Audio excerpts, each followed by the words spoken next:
A paz do Senhor, irmãos. Livro de João, Evangelho segundo escreveu João, capítulo 5, versículo 2. O título é A Cura de um Paralítico de Betesda. Uma história muito conhecida. Diz assim: Ora, em Jerusalém, à próxima porta das ovelhas, um tanque chamado em hebreu Betesda, o qual tem 5 alpendres. O tema desta breve palavra é Os 5 alpendres, parte 2. Aí você vai me perguntar, irmão Cleito, o que é alpendre? Vamos lá. O alpendre era usado como abrigo ou refúgio para proteger do sol e da chuva. Uma espécie de cobertura composta por pilastras ou colunas. Eu gostaria que você mantesse a sua atenção na colocação pilastras ou colunas. Nós vamos se agarrar ao termo colunas. E 5 alpendres, vai representar 5 colunas que são significativas para a nossa trajetória cristã. Vamos trazer algumas verdades que tendem a nos ajudar a caminhar com êxito em direção ao alvo que Cristo tem para as nossas vidas. Amém? Então vamos lá. O primeiro alpendre. Antes de falar sobre o primeiro alpendre, eu quero compartilhar com você que eu ouvi uma mulher de Deus muito sábia. Ela estava fazendo uma série de ministração sobre propósitos e ela usou uma expressão que eu poderia fazer uma colocação de forma diferente, mas eu vou usar essa mesma expressão porque essa expressão, esse termo que ela usou, ajuda a explicar exatamente o que é esse primeiro alpendre que o Espírito Santo de Deus colocou no meu coração. E a expressão que ela usou é geografia de Deus. E esse vai ser o primeiro alpendre. Eu queria usar outras palavras, eu vou usar outras colocações, mas essa expressão, ela se encaixa perfeitamente com o que Deus quer falar comigo e contigo nesse primeiro alpendre. O primeiro alpendre é: você precisa estar na geografia de Deus. Eu vou repetir. O primeiro alpendre é: você precisa estar na geografia de Deus. Ou seja, no lugar onde Deus quer que você esteja. E dependendo do contexto em que você se encontra, estar na geografia de Deus pode se tornar desafiador. Exemplo: 1 Samuel capítulo 1, versículo 6. E sua competidora excessivamente a irritava para embravecer, porquanto o Senhor lhe tinha cerrado a madre. Quem é esta? Ana. Quem estava tentando embravecer Ana? Penina. Imagina o quão desafiador foi para Ana permanecer na geografia de Deus, na geografia do milagre, na geografia da cura. Ela ia gerar Samuel, mas para isso ela teve que permanecer na mesma casa onde ela era humilhada, afrontada, onde ela chorava e as pessoas olhavam e indagavam e questionavam o choro dela. Ela teve que permanecer indo ao mesmo templo, onde o próprio sacerdote olhou e fez um pré-julgamento a respeito do choro daquela mulher. E ela, com sabedoria, respondeu ao sacerdote. Porque tem pessoas que acham que pelo fato de nós sermos cristãos, por você ser um homem de Deus, por você ser uma mulher de Deus, você tem que se calar mediante a tudo. Não. Nós temos uma voz. Deus, ele nos deu uma voz. Só que essa voz, ela tem que ser usada com sabedoria, com discernimento, com prudência. Então nós precisamos entender que o primeiro alpendre é estar na geografia de Deus. Ou seja, esmiuçando um pouco mais, é Deus dizendo: você precisa estar no trabalho que eu quero que você esteja. Você precisa estar morando na casa, no lugar, no bairro que eu quero que você esteja. Você precisa congregar na igreja, estar em comunhão, estar na igreja, congregando, aonde eu quero que você esteja. Por quê? Porque este é o primeiro alpendre. Imagina agora, voltando para o texto original, João capítulo 5, o paralítico de Betesda. Imagina comigo aqui, se Jesus chega no cenário e o paralítico não está lá. Se ele não está na geografia de Deus. Stel inaico calabando-se. Tu que te calabadasai.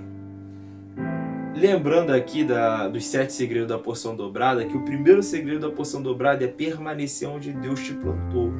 Eliseu estava na 12ª junta de boi. Imagina se Eliseu ele pensa: ninguém nunca vai me encontrar aqui. Ninguém nunca vai me achar aqui. Ninguém nunca vai querer ter o trabalho de passar pela 1ª, 2ª, 3ª, 5ª, 7ª, 10ª, 11ª, até chegar na 12ª junta de boi, que era onde Eliseu estava. Ele sairia da geografia do milagre, mas ele não saiu da geografia do milagre. E você também não pode e não deve sair da geografia de Deus. Eu não posso e não devo sair da geografia de Deus. Se Jesus chega no cenário e aquele paralítico não estivesse lá, tivesse, cansado ele estava, frustrado também. Mas se ele deixasse esse cansaço e essa frustração levá-lo a tentar outras coisas, outros métodos em outros lugares, cai flows tu que terras, Jesus chegaria lá e não o encontraria. Deus sabe exatamente como, quando e aonde te encontrar. Eu vou repetir. Deus ele sabe exatamente onde, como e aonde te encontrar. Yamanda calabachurianda candará. Então aquele homem, o paralítico de Betesda, repito, estava frustrado, estava cansado, mas ele não saiu da geografia do milagre. Vale ressaltar que no campo simbólico, trazendo para mim, para a tua vida, muitas propostas vão surgir para te tirar da geografia do milagre, para te tirar da geografia que Deus pré-estabeleceu para a sua vida. Então, se você for uma pessoa, se você for avarento ou avarenta, agarrado aos tesouros dessa terra, você facilmente vai sair da geografia de Deus para a sua vida. Se você se deixar ser facilmente seduzida pelas riquezas do mundo, pelas multidões, por muito dinheiro, coisas desse tipo que o adversário da nossa alma tenta usar contra as nossas vidas, você vai sair da geografia de Deus. Então, não saia da geografia de Deus. Vale ressaltar que quando se está na geografia de Deus, na casa onde Deus quer que você esteja, morando no bairro onde Deus quer que você esteja, trabalhando onde Deus quer que você esteja, congregando na igreja onde Deus quer que você esteja, você precisa saber, vale ressaltar aqui, que existem situações que vão surgir só para te tirar da geografia de Deus. Para te aborrecer, para criar uma inimizade. Existem situações que vão surgir só para tentar te tirar da geografia de Deus. Então fique antenado e antenada, ligadinha com os céus, porque tem coisa boa chegando aí para mim, para a tua vida. Amém? Vamos lá. Segundo alpendre, João capítulo 5, versículo 5 e 8, diz assim: E estava ali um homem que havia 38 anos se achava enfermo. Jesus disse-lhe: levanta-te, toma a tua cama e anda. Ou seja, qual é o segundo alpendre? O segundo alpendre é o tempo de Deus.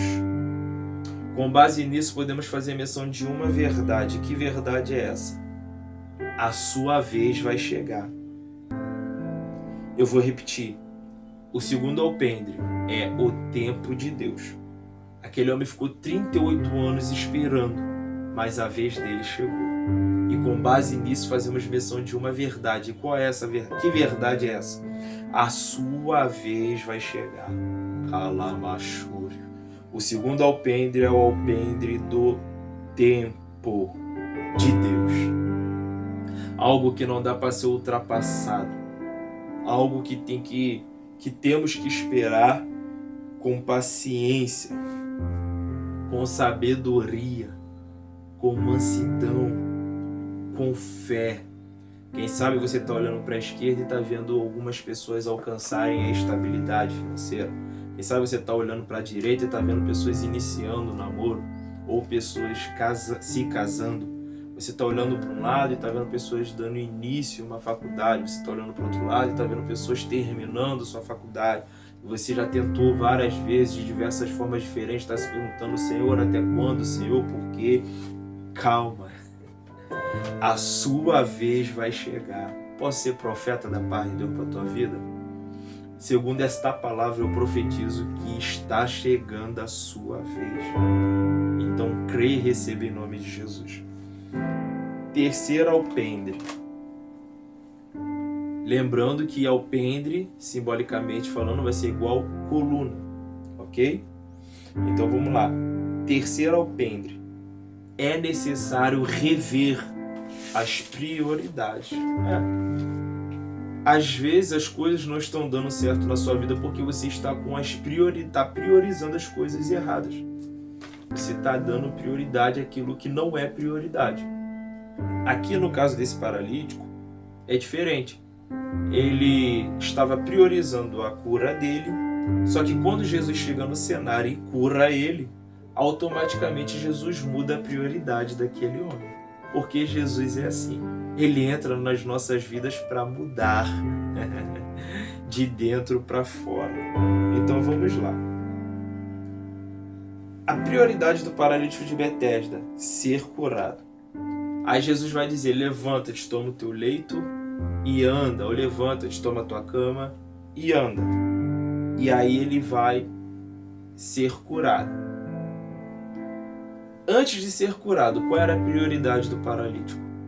A prioridade dele era que o homem estendesse a mão. O que está na cabeça do paralítico? Eu preciso que alguém estenda a mão. O que está na cabeça do paralítico? A prioridade é o anjo que desce. Qual é a prioridade do paralítico? A prioridade é o movimento. Qual é a prioridade do paralítico? A prioridade é o tanque. Só que quando Jesus cura ele, automaticamente Jesus muda a prioridade. Quando ele está curado, qual é a prioridade dele? O que ele faz quando ele está curado? Ele começa a anunciar. Ele dá testemunho e começa a anunciar: Jesus é aquele que cura.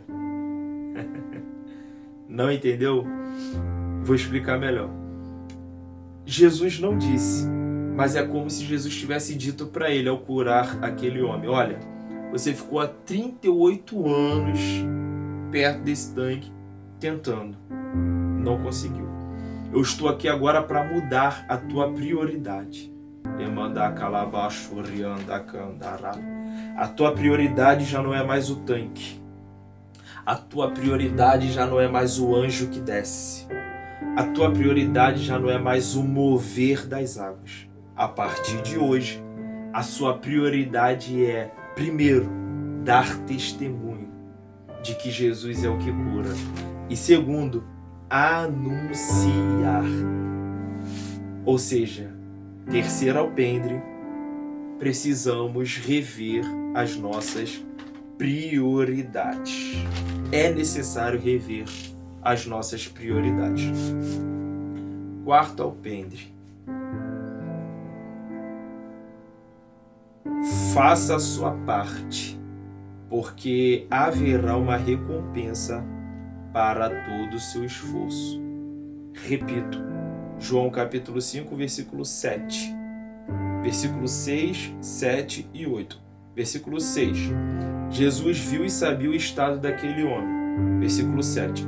Toda vez que vou, desce outro antes de mim. Versículo 8. Levanta-te, toma a tua cama e anda. O quarto alpendre é nada mais, nada menos do que faça a sua parte. Faça a sua parte porque haverá uma recompensa para todo o seu esforço. Lógico que faremos e fazemos a nossa parte, não contando com isso e não por conta disso. Porque haverá uma recompensa e porque há uma recompensa. É bom saber, mas não por conta disso. É simplesmente fazer a parte. Tem que fazer a parte. Temos que fazer a nossa parte. Ele seria curado se ele não tivesse se esforçado? É algo a se questionar, porque a Bíblia vai dizer que Jesus, quando chega e olha, Jesus vê e já sabe o estado daquele homem. Já sabe como ele está por fora e por dentro e há quanto tempo ele está naquela situação. Ou seja, há quanto tempo ele havia se esforçado, ele estava se esforçando. E se não tivesse todo aquele esforço, será que ele seria curado? É algo a se questionar. Então, ele estava fazendo a parte dele. Eu gosto muito de usar essa colocação e de pregar sobre isso. Ele não disse, mas é como se ele estivesse dizendo assim, um paralítico de Betesda. Eu tinha tudo para parar, mas não parei. Eu tinha tudo para desistir, mas não desisti. Eu tinha muitas desculpas, eu tinha muitos argumentos fortes para poder usar, mas não usei, fiz a minha parte. O anjo descia, movimentava as águas, eu estava lá, eu só não conseguia ser o primeiro, mas eu fazia a minha parte. Então olhe para cá. Quer comprar um carro? Ok, faça a sua parte. Quer comprar uma moto? Faça a sua parte. Quer comprar uma casa? Faça a sua parte. Quer passar num concurso? Faça a sua parte. Quer um emprego melhor? Faça a sua parte. Você precisa entender qual é o seu papel, o que você quer alcançar e o que você precisa fazer para começar a trilhar o caminho do alvo que você tem para a sua vida. Vamos ressaltar que o seu alvo nem sempre estará alinhado com o alvo e com os propósitos de Deus. Então, nós precisamos ter essa cautela de alinhar o nosso alvo, os nossos propósitos, com os propósitos de Deus para a nossa vida. Amém? Então, quarto alpendre, nós devemos fazer a nossa parte, porque haverá uma recompensa para todo o nosso esforço. Vamos lá.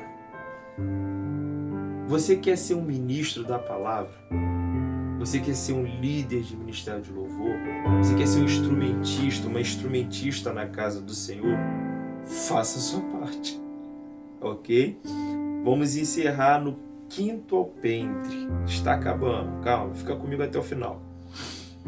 Qual é o quinto alpendre, irmão Cleiton?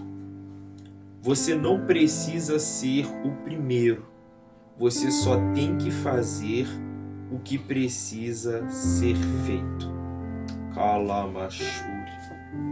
O quinto alpendre eu acho que é extraordinário, porque ele vai nos ensinar que não precisamos ser os primeiros. Nós só precisamos fazer o que precisa ser feito. Note que o anjo desce e movimenta as águas, e o primeiro que descia era curado. Jesus chega mostrando para aquele paralítico que ele não precisava ser o primeiro, que ele nunca precisou ser o primeiro. Kalamashuri, Erimarasai te Kalamaché. Então você não precisa se preocupar com quem foi consagrado primeiro, quem foi levantada primeiro, quem explodiu na mídia primeiro, quem comprou a casa primeiro, quem, casou primeiro, quem iniciou um namoro primeiro, quem iniciou a faculdade primeiro, quem terminou a faculdade primeiro. Você não precisa se preocupar com isso, até porque a nossa vida ela não gira em torno de competição com ninguém. A nossa competição tem que ser conosco, temos que competir contra a nossa carne e vencer ela todos os dias, segurar ela, esmagar ela. Gálatas 5, os que são de Cristo crucificaram a carne com suas paixões. Há um espírito de competição que se espalhou em muitas igrejas, infelizmente, que eles acham que tem que ser o primeiro. Tem que ser o primeiro para cantar, tem que ser o primeiro para tocar instrumento, tem que ser o primeiro para pregar, a primeira para dançar coreografia, para dirigir culto. Não. Você não precisa ser o primeiro, você não precisa ser a primeira. Você só precisa fazer o que tem que ser feito. Kalamashur. E para encerrar, nós precisamos entender que muitas das vezes, abrindo parênteses aqui, muitas das vezes fazer o que precisa ser feito inclui fazer o que você não tem a obrigação de fazer e nem a responsabilidade de fazer. Eu vou repetir. Muitas das vezes, fazer o que precisa ser feito inclui em fazer aquilo que você não tem a obrigação de fazer e nem a responsabilidade de fazer. E são justamente esses os argumentos que utilizamos quando nós não queremos fazer algo. O quinto alpendre trata isso. E qual é o argumento que nós usamos quando não queremos fazer algo? Primeiro argumento, não tenho a obrigação de fazer. Segundo argumento, não é minha responsabilidade. Kalai chou eribarasai te kalabaxé. E alcançar a dimensão desse quinto alpendre é difícil, é desafiador também. Por quê? Entender que é necessário fazer um algo e que esse algo que se faz pode, levantar o caído, curar alguém que está ferido. Um exemplo que não explica 100%, mas dá uma noção do que eu quero dizer. João capítulo 4, a Bíblia vai dizer: Jesus era necessário passar por Samaria. Ele podia ter pego outros caminhos, mas aquele caminho precisava ser feito. Por que precisava ser feito aquele caminho? Por que ele precisava trilhar aquele caminho? Porque lá a história da vida de uma mulher seria mudada. Uma mulher seria transformada e nunca mais seria a mesma. Então entenda que fazer aquilo que precisa ser feito, muitas das vezes, vai significar incluir fazer o que nós não temos a obrigação de fazer e nem a responsabilidade de fazer. Vale ressaltar que nós não devemos, como eu posso usar a colocação aqui, invadir um espaço ao qual não é nosso, né? Porque existem pessoas que elas se sentem, como eu posso usar a colocação mais correta aqui, ficam chateadas, aborrecidas, se sentem invadidas quando você oferece, né, ou apresenta, a colocação mais adequada, uma estratégia, né, melhor, ou uma moldulagem, né, para que aquele projeto ou aquele tipo de liderança, aquele tipo de trabalho, ou aquele tipo de evento, né, na igreja possa fluir melhor. Existem pessoas que ficam aborrecidas porque acham que você está querendo se intrometer, está querendo tomar parte naquilo que não lhe convém. Então, com muita sabedoria, com muito jeitinho, né, Deus ele prepara e cria as situações e as oportunidades para que possamos ser bênção e acrescentar na vida daqueles e daquelas que nos cercam.